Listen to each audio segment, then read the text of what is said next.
Hello అందరికీ, praise the lord. ఎలా ఉన్నారు? మీరంతా బాగున్నారు కదూ? దేవుడు చూపిన కృపను బట్టి, దేవుడు చేసిన మేళ్ళను బట్టి ఆయనకి వందనాలు చెల్లిస్తూ మరోసారి మీ అందరి మధ్యలో దేవుడు కొన్ని మాటలు బోధించబోతుండగా మనము విందామా? మనము word by word series start చేసుకున్నాం కదండి. దాంట్లో మనం మార్కు సువార్త 1-8 అధ్యాయాలని పరిశీలించి కొన్ని సత్యాలను తెలుసుకున్నాం. అదేవిధంగా లాస్ట్ వీడియోలో మనము 1-8 అధ్యాయాల యొక్క ఇంపార్టెంట్ పాయింట్స్, అంటే కొన్ని దేవుడు ఆ చాప్టర్లో, అధ్యాయంలో దేవుడు చేసిన కొన్ని అద్భుతాలను, ఆశ్చర్యకార్యాలు మనం వివరించుకున్నాం. అయితే ఈరోజు మనం మార్కు సువార్త 9వ అధ్యాయానికి వెళ్దామా? అయితే ఒక్క క్షణము దేవునితో మాట్లాడి ఆయన సహాయం కోరుకుంటూ ముందుకు వెళ్దాం. కళ్ళు మూసుకుందామా? మహాపరిశుద్ధుడా, జీవం గల రాజా, దయగల మా తండ్రి ప్రభువా యేసయ్య, మరి గత కొన్ని రోజులుగా మమ్మల్ని మార్కు సువార్తలు నడిపిస్తూ మొదటి 8 అధ్యాయాలని మేము చదువుకోవడానికి, కొన్ని సత్యాలు నేర్చుకోవడానికి మీరు ఇచ్చిన కృపను బట్టి వందనాలు తండ్రి ప్రభువా. మరి ఈరోజు నాయన మార్కు సువార్త 9వ అధ్యాయంలో మేము వెళ్ళబోచుండగా నాయన మీ యొక్క సత్యాలను మాకు నేర్పించమని కోరుకుంటూ మా చెవులను, మా హృదయాలను తెలుసుకునేలాగా, కేంద్రీకరించేలాగా సాయం దయచేయమని యేసు నామములో ప్రార్థిస్తున్నాం మా తండ్రి. ఆమేన్, ఆమేన్. మంచిది. మనము గత కొన్ని రోజులుగా మార్కు సువార్తను ధ్యానిస్తున్నాము. దీంట్లో మార్కు సువార్త 8వ అధ్యాయం, అంటే దీని ముందు అధ్యాయాన్ని ఒకసారి మనం గమనించుకుందాం. ఎందుకంటే మార్కు సువార్త 8వ అధ్యాయము మార్కు సువార్తలోని చాలా ముఖ్యమైన అధ్యాయం అని మనం ముందుగానే చెప్పుకున్నాం కదా. సో మార్కు సువార్త 8వ అధ్యాయంలో దేవుడి యొక్క ఔన్నత్యాన్ని దేవుడు తెలియజేస్తాడనమాట. మొట్టమొదటిగా 4,000 మందికి దేవుడు ఆహారము పెట్టి, అక్కడికి వచ్చిన వాళ్ళందరికీ ఆహారం పెట్టి వాళ్ళందరినీ తృప్తిపరిచినట్టు మనం చూస్తుంటాము. అయితే అక్కడ 7 గంపలు మిగిలినట్టుగా మనం చూస్తున్నాం. దీని తరువాత యేసు ప్రభువు చాలా వెళ్తూ, అంటే ఆయా ప్రదేశాలలోకి తిరుగుతున్నప్పుడు దల్మానూత అనే ప్లేస్కి వెళ్ళినప్పుడు అక్కడ యేసు ప్రభువుని పరిసయ్యులు కొన్ని ప్రశ్నలు అడుగుతారు. ఏమనంటే, అయ్యా మరి నువ్వు రాబోయే సంకేతాలు ఏమైనా చూపించు, హెవెన్ సంకేతాలు ఏమైనా చూపించినప్పుడు దేవుడు అక్కడ వారికి జవాబిస్తూ, మీకు అర్థం కాదా, ఈనాటి జనరేషన్స్కి ఏ యొక్క సంకేతాలు దేవుడు చూపించడు అని వారితో చెప్తాడనమాట. ఆ మాట తర్వాత వీళ్ళు ఏం చేస్తారంటే, అక్కడి నుంచి వీళ్ళు బెత్సైదాకి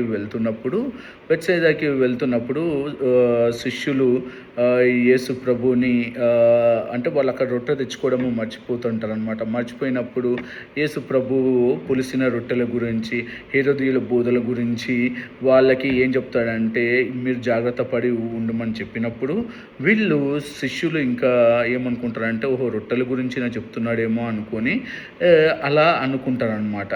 అయితే మరి ఈయన తిరిగి బెత్సైదాకు వచ్చినప్పుడు అక్కడ ఒక కన్ను లేని వాడు ఒకడు ఉన్నప్పుడు దేవుడు అతన్ని కన్నులను ముట్టి స్వస్థపరిచి అతనికి ఏం చేస్తాడంటే 2 సార్లు, అంటే దేవుడు చేసిన క్రియలలో ఇది మొట్టమొదటి అనుకుంటా, యేసు ప్రభు మరోసారి అతన్ని ప్రార్థించాడు అనమాట. మొట్టమొదటిసారి ప్రార్థించినప్పుడు అతని కళ్ళు ఏమైపోతాయంటే కనిపిస్తాయి కానీ స్పష్టంగా కనిపించవు, చెట్లు నడుస్తున్నట్టు కనిపిస్తాయి అన్నమాట. సో యేసు ప్రభు మరోసారి అతన్ని కన్నులని మళ్ళీ ప్రార్థించినప్పుడు ఈసారి అతనికి కళ్ళు బాగుగా కనిపిస్తాయన్నమాట. ఇది అయిన తర్వాత యేసు ప్రభు వారి శిష్యులతోని కైసరు ఫిలిప్పు అనే ప్రాంతానికి వెళ్తున్నప్పుడు అక్కడ పేతురు జవాబిస్తాడు, యేసు ప్రభు ఎవరు అని అంటే క్రైస్తు అని ఆన్సర్ ఇచ్చినప్పుడు దేవుడు అంటాడు, నిజమే, కానీ ఇది నీకు పరిశుద్ధాత్మ వల్ల తెలియజేయబడ్డది, ఇది మాత్రం నువ్వు ఎవరికి చెప్పొద్దు అని చెప్పి యేసు ప్రభు మొట్టమొదటిగా శిష్యులకి తన శిలువ గురించిన వార్తను ఇక్కడ చెప్తాడనమాట. మనుషుకు 8వ అధ్యాయం 31 వచనంలో చెప్తాడు, మనుష్య కుమారుని పెద్దలు చేత లేకపోతే శాస్త్రుల చేత హింసింపబడి నిందింపబడి చనిపోయి 3వ రోజు తిరిగి లేస్తారని దేవుడు చెప్తాడనమాట. సో ఎప్పుడైనా దేవుడు తన మరణాన్ని పురస్కరించినప్పుడు కంపల్సరిగా దేవుడు ఏం చెప్తాడంటే పునరుత్థానాన్ని కూడా కలిపి చెప్తాడనమాట. అంటే మరణము ఇంకా పునరుత్థానాన్ని కలిపి చెప్పేది అధ్యాయం మనం చూసాము, 8వ అధ్యాయం. ఈరోజు మనము 9వ అధ్యాయంలోకి వెళ్దాం. 9వ అధ్యాయము బహుశా అన్ని సువార్తలలోకి అంటే ఇక్కడ రూపాంతరం గురించి, యేసు ప్రభు యొక్క రూపాంతరం గురించి తెలియజేస్తాడు మార్కు గారు. అయితే ఉన్న సువార్తలలో అంటే 4 సువార్తలలో కూడా మార్కు అన్ని సంఘటనలు అనేది చాలా క్లుప్తంగా చెప్తాడు. కానీ ఈ యొక్క రూపాంతరం గురించి అయితే చాలా వివరిస్తాడనమాట. 4 సువార్తలలో కూడా రూపాంతరం గురించి మాత్రం మార్కు గారే ఎక్కువ బోధిస్తారనమాట. అదే మనం యోహాను సువార్తను చూస్తుంటే అసలు రూపాంతరం గురించే చెప్పరు. అయితే దీని గురించి మనము విశ్లేషకులు ఏమంటారంటే మార్కు సువార్త ప్రజలకి యేసుప్రభు ఒక సేవకుడిగా, దేవుని కుమారునిగా, మనిషి కుమారునిగా బోధిస్తున్నాడు కాబట్టి చెప్తున్నాడు ఈ రూపాంతరం గురించి. యోహాను దేవుని యొక్క దైవత్వాన్ని గురించి అంటే డివినిటీ ఆఫ్ గాడ్ గురించి చెప్తున్నాడు కాబట్టి అక్కడ రూపాంతరం గురించి చెప్పట్లేదని కొంతమంది విశ్లేషకులు అంటారు. అయితే దీంట్లో ఏముందని అనుకుంటుండొచ్చు మీరు. కానీ దానికి ఆన్సర్ ఏంటంటే యేసుప్రభు యొక్క రూపాంతరము తెలియజేసేది యేసుప్రభు యొక్క హ్యూమానిటీ, అంటే ఆయన మనిషిగా మారిన అత్యధికమైన ప్లేస్లో అనమాట. అయితే ఈ రూపాంతరాన్ని మనం గ్రీక్ వర్డ్లో నుంచి ట్రాన్స్లేట్ చేసుకుంటే ఇంగ్లీష్లో ట్రాన్స్ఫిగర్డ్ అంటారు. దాన్ని ఇంకో భాష గ్రీక్ పదం నుంచి తీసుకుని వస్తే మెటమార్ఫిజం. అయితే మీరు అందరు చదువుకునే ఉంటారు కదా, మెటమార్ఫిజం అంటే క్యాటర్పిల్లర్ అంటే బటర్ఫ్లై రాకముందు క్యాటర్పిల్లర్ నుంచి బటర్ఫ్లై ఏదైతే ప్రాసెస్కి వెళ్తుందో దాన్ని మెటమార్ఫిసిజం అంటామన్నమాట. అయితే అలా దేవుడు మనిషిగా ఉన్న దేవుడు పూర్తిగా మనిషి మారి మనిషిలో 100% ఉండడానికి రుజువే ఈ యొక్క రూపాంతరం అనమాట.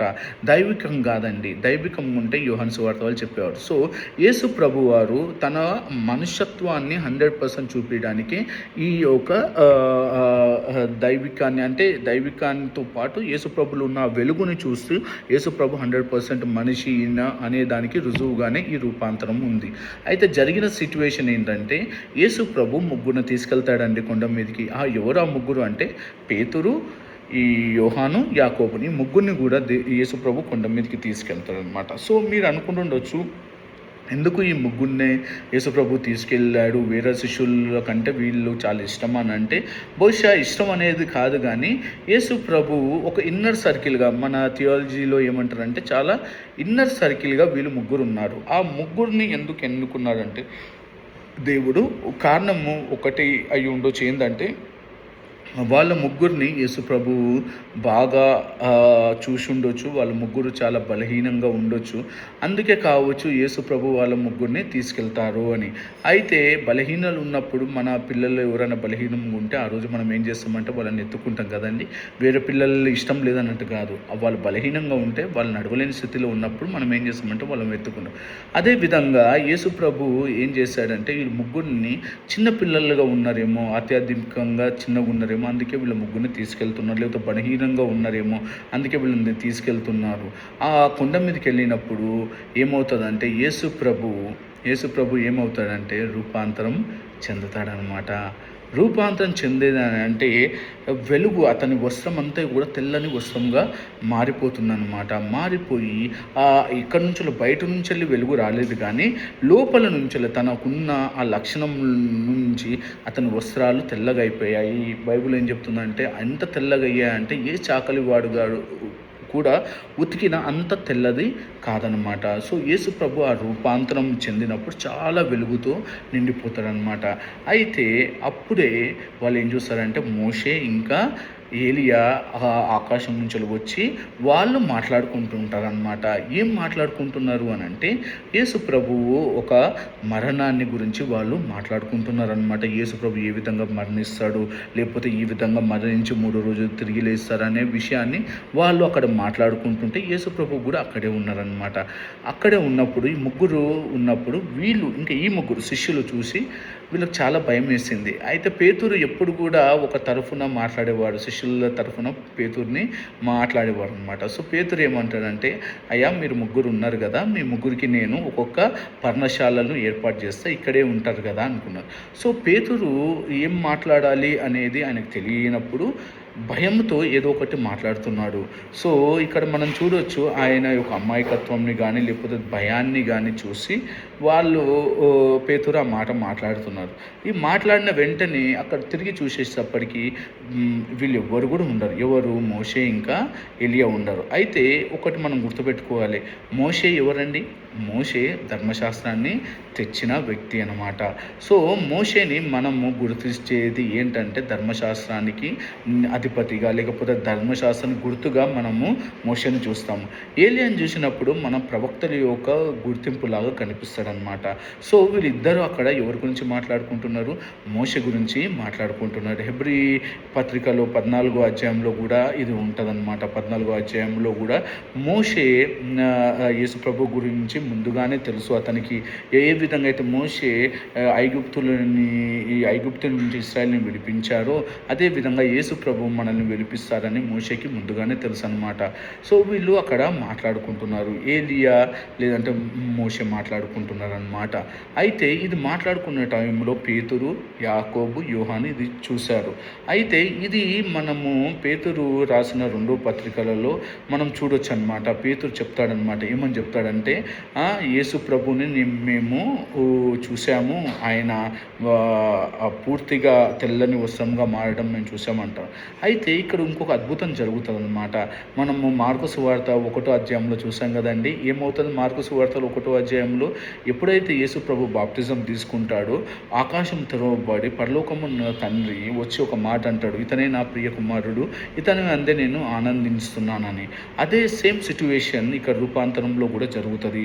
ఆకాశం మబ్బులు పట్టి ఒక గొప్ప స్వరం వినిపిస్తుంది. ఏమనంటే, ఇతనే నా ప్రియ కుమారుడు, ఇతని అందు నేను ఆనందిస్తాను అంటూ ఇక్కడ ఒక ఆజ్ఞ దేవుడు ఇస్తాడు. దేవుడు ఏమని ఆజ్ఞ ఇస్తాడంటే, మీరు ఇతని మాట వినండి అని ఒక ఆజ్ఞను పరలోకమున్న దేవుడు అక్కడ వినిపిస్తాడనమాట.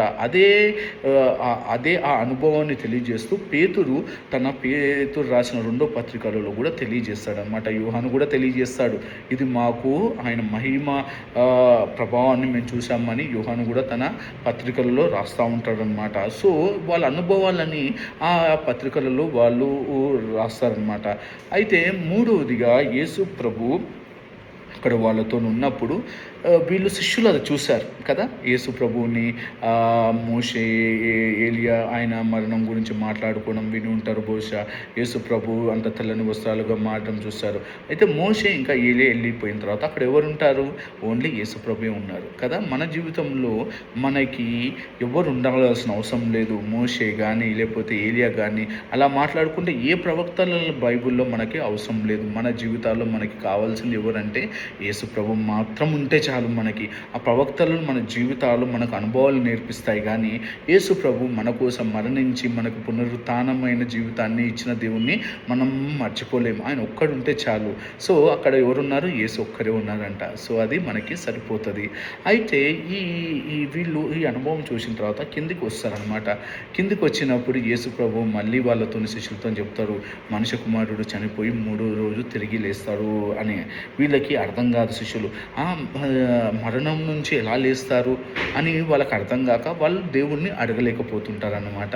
మన జీవితాల్లో కూడా మనము అడగలేకపోతున్నామేమో. ఒకసారి దేవుడిని నిజమైన దేవుడు ఎవరని తెలుసుకొని గుర్తెరిగి మన జీవితాల్లో మనము ముందుకెళ్దాం. ఆ సన్నివేశం తర్వాత యేసు ప్రభు కిందికి వచ్చిన వెంటనే ఏమవుతుందంటే, యేసు ప్రభువు తన జీవితంలో చేసిన అతిపెద్ద కార్యములలో ఒకటి ఇది ఒక కార్యం అన్నమాట. అక్కడ చాలామంది శిష్యులతో మాట్లాడుతూ వాళ్ళు విభేదిస్తున్నప్పుడు యేసు ప్రభువు వాళ్ళని చూసి ఏమైంది అని అడిగినప్పుడు అక్కడ ఉన్న జనసమూహం అంతా ఈయనను చూసి చాలా ఆశ్చర్యపడి చాలా సంతోషపడి యేసు ప్రభు దగ్గరకు వచ్చి యేసు ప్రభు దగ్గర రాగానే యేసు ప్రభు అడుగుతారనమాట, ఏమైంది అని.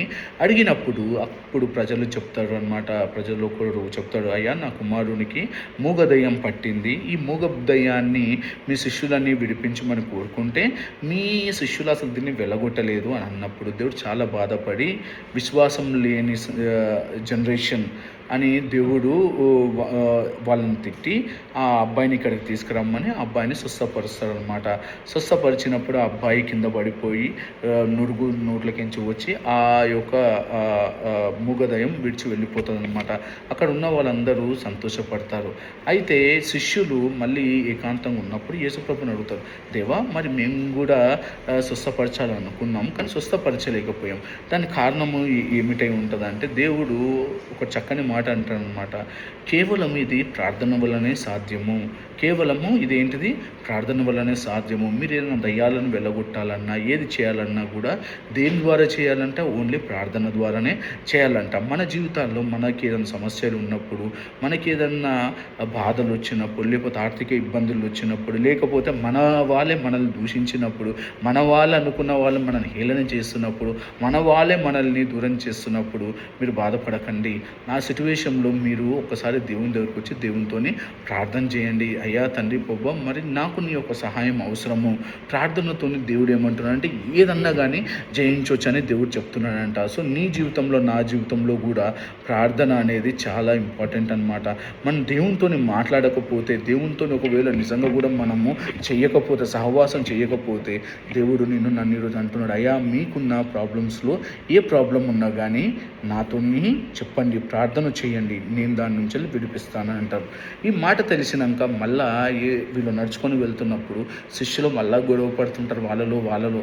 ఇంత విన్నాక కూడా ఏమని అంటారంటే ఎవరు మన లోపల గొప్పవారు అని అనుకొని దేవుని దగ్గరికి వచ్చి, దేవా మరి మా లోపల గొప్పవారు ఎవరు అన్నప్పుడు యేసు ప్రభు వాళ్ళని చూసి, ఎవరైతే చివరిగా ఉంటారో వాళ్ళే అన్నిటికంటే గొప్పవాళ్ళు. ఎవరన్నా గొప్పవాళ్ళు కావాలనుకుంటే వాళ్ళను వాళ్ళు తగ్గించుకొని అందరి దృష్టిలో వినయంతో ఉండాలని దేవుడు చెప్తారనమాట కదా. మన ఈ లోకంలో ఇది చాలా విరుద్ధం. ఎవరు గొప్పవాళ్ళు అని అంటే ఎవరైతే ముందు నుంచుంటారో, ఎవరైతే ముందు నుంచోవాలనుకుంటారో వాళ్ళే గొప్పవాళ్ళు అనుకుంటాం. కానీ యేసు ప్రభువు ఏంటంటే లోకానికి క్వైట్ ఆపోజిట్గా మాట్లాడుతున్నాడు, క్వైట్ విరుద్ధంగా మాట్లాడుతున్నాడు. మీ లోపల ఎవరన్నా గొప్పవాళ్ళుగా ఉండాలనుకుంటే ఏం చేయాలంటే మిమ్మల్ని మీరు తగ్గించుకొని ఉండాలి అని అంటున్నాడు అనమాట. ఎవరైతే దేవుని గురించి నిందలు, హింసలు, బాధలు పొందుతారో పరలోక రాజ్యంలో వాళ్ళ స్థానము ఎక్కువగా ఉంటుంది అని చెప్తాడనమాట దేవుడు. మళ్ళీ దేవుడు ఇంకో చక్కటి ఉదాహరణ పిల్లల్ని తీసుకొని చెప్తారనమాట. పిల్లలాగా ఈ మనసులు మీరు కలిగి ఉండాలి. ఈ పిల్లలంటే నాకు చాలా ఇష్టము. ఈ పిల్లల్ని మీరు నా దగ్గర రానియకుండా ఆటంకపరచకుండా వాళ్ళని నా యుద్ధకు రమ్మని చెప్తారనమాట. ఇలాంటి వారిదే పరలోక రాజ్యం అని దేవుడు చిన్నపిల్లల్ని చూస్తూ ఆ యొక్క హంబుల్నెస్ అంటే వినయతత్వం ఎట్లుండాలంటే చిన్నపిల్లలకున్న వినయాన్ని దేవుడు చూపిస్తున్నాడు అనమాట. సో మీరు కూడా మీ జీవితంలో దేవుని గురించి మీరు నిజంగా కూడా మీరు ముందుకు వెళ్ళాలి, లేకపోతే దేవుని దాంట్లో మీరు ఉండాలంటే మీకు మీరు తగ్గించుకొని చిన్నపిల్లల మనస్తత్వం కలిగి ఉండాలని దేవుడు కోరుకుంటున్నాడు అనమాట. సో ఇదంతా చేస్తున్నప్పుడు దేవుడు ఒక చక్కనైన ఉదాహరణలు 38 నుంచి 50 వచనాల్లో దేవుడు ఏం చెప్పిస్తాడంటే, మీరు ఒకరినొకరు హెల్ప్ చేసుకోండి, ఒకరినొకరు హెల్పింగ్ చేసుకొని ముందుకు వెళ్ళండి అని దేవుడు చెప్తాడనమాట. అదేవిధంగా బలిల గురించి కూడా దేవుడు చెప్తూ ఉంటాడనమాట. మీరు ఇది మీకు ఆచారంగా అయిపోయిందేమో కానీ మీరు బలిల అర్పించాల్సిన అవసరం లేదని కూడా దేవుడు చెప్తాడు. సో ఈ అధ్యాయం అన్నిట్లో కూడా 9వ అధ్యాయంలో అన్నిట్లో కూడా యేసు ప్రభు యొక్క కృపను లేకపోతే ఆయన యొక్క రూపాంతరాన్ని మనం చూడగలుగుతాం. రూపాంతరం అంటే ఏంటండి? దైవికం కాదు కానీ మనిషి రూపంలో దేవునికి ఉన్న అత్యధికమైన పాయింట్ ఏంటంటే ఈ రూపాంతరంలో. సో దేవాతి దేవుడు వస్తాడు, మోషే వస్తాడు, ఏలియా వస్తాడు. యేసుప్రభు గురించి చెప్పినప్పటికీ, యేసుప్రభు గురించి మరణాన్ని పునరుత్థాన్ని గురించి చెప్పినప్పటికీ శిష్యులకు మాత్రం ఇది అర్థం కాదు. 8వ అధ్యాయం 31వ వచనంలో చూసాం మనం, యేసుప్రభు తనను తాను వ్యక్తపరుచుకుంటాడు. ఇక్కడైతే వాడు కన్నులారా వాళ్ళు చూశారు. ఏంది? దేవాతి దేవుడు చెప్పడము, మోషే ఇంకా ఏలియా మాట్లాడుకోవడం, అయినా కూడా శిష్యులకి కనువిప్పు కాలేదండి. శిష్యులు అయినప్పటికీ కూడా వాళ్ళు ఇంకనూ వాళ్ళ మధ్య లోపల ఎవరు గొప్పవాళ్ళు, లేకపోతే మరణం నుంచి ఎలా జీవం వస్తుందనే విషయంలో ఆలోచిస్తున్నారే కానీ యేసు ప్రభువు మన కోసం వచ్చిన ఆ దేవాతి దేవుడు అని వాళ్ళు గుర్తించలేకపోతున్నారండి. మన జీవితంలో మనం యేసు ప్రభుని ఇంకనూ మనం ఒక నార్మల్ పర్సన్గా, లేకపోతే ఇంకనూ మనము ఆయనను చాలా లైట్గా తీసుకుంటే దేవుడు నన్ను ఈరోజు ప్రశ్న వేస్తున్నాడు. ఏమని అంటున్నాడంటే, బిడ్డ నువ్వు నీ జీవితంలో నేను ఏమై ఉన్నానో ఒకసారి తెలుసుకో. పేతురు 8వ అధ్యాయంలో చెప్పినట్టు ఆయన మనకి నిజమైన క్రీస్తు, మన కోసం చనిపోయి తిరిగి లేచిన దేవాతి దేవుడు అని గుర్తిస్తే మన యొక్క జీవితం ధన్యమవుతుంది. మన జీవితంలో కేవలం చేయాల్సింది ఏం లేదండి. ఎక్కడికో వెళ్ళి ఏదో పెద్ద పెద్ద బలులు అర్పించాల్సిన అవసరం లేదు, పెద్ద కార్యాలు చేసుకోవాల్సిన అవసరం లేదు. మీరు ఉన్న చోటనే ఒక్కసారి దేవుని గురించి ప్రార్థించి, అయ్యా మరి నువ్వు నిజమైన దేవుడు అని తెలుసుకుంటున్నామయ్యా, ఒక్కసారి నువ్వు నిజమైన దేవుడు అని తెలుసుకున్నప్పుడు మీ గుండెల మీద చేసుకొని, ప్రభువా నువ్వు నా నిజమైన క్రీస్తు అని అన్నప్పుడు దేవుడు ఏమంటా అంటే, ప్రార్థన చేసినప్పుడు మీ సమస్యలు తీరుతాయి, ప్రార్థనలో మీరు ఏవైనా కార్యాలు సాధించవచ్చు అని దేవుడు అంటున్నాడు. సో నేను కూడా మన జీవితంలో మనము ఈ అధ్యాయం ద్వారా నేర్చుకునేది ఏంటంటే, దేవుని యొక్క రూపాంతరం. దేవుడు మహా గొప్ప దేవుడు, అతను దేవునికి ఇష్టమైన కుమారుడు. ఆయన మన కోసం చనిపోయాడు, నీ కోసం చనిపోయాడు, నీ పాపాల కోసం చనిపోయి మన అవసరాలన్నిటిని తీర్చగల దేవుడు. మనం ఓన్లీ ప్రార్థన చేయాలి ఆయన కానీ గుర్తెరిగి ముందుకు వెళ్దామా? ఒకసారి కళ్ళు మూసుకొని ప్రార్థించుకుందామా? మహాపరిశుద్ధుడా, గొప్ప దేవ, జీవంగల రాజా, తండ్రి పోవ, మార్కు సువార్త 9వ అధ్యాయాన్ని మేము చదివి ఉన్నాం నాయన, విని ఉన్నాం. కొన్ని సత్యాలు మేము తెలుసుకున్నాం. నీ రూపాంతరం నాయన ఎంత గొప్పదో నాయన.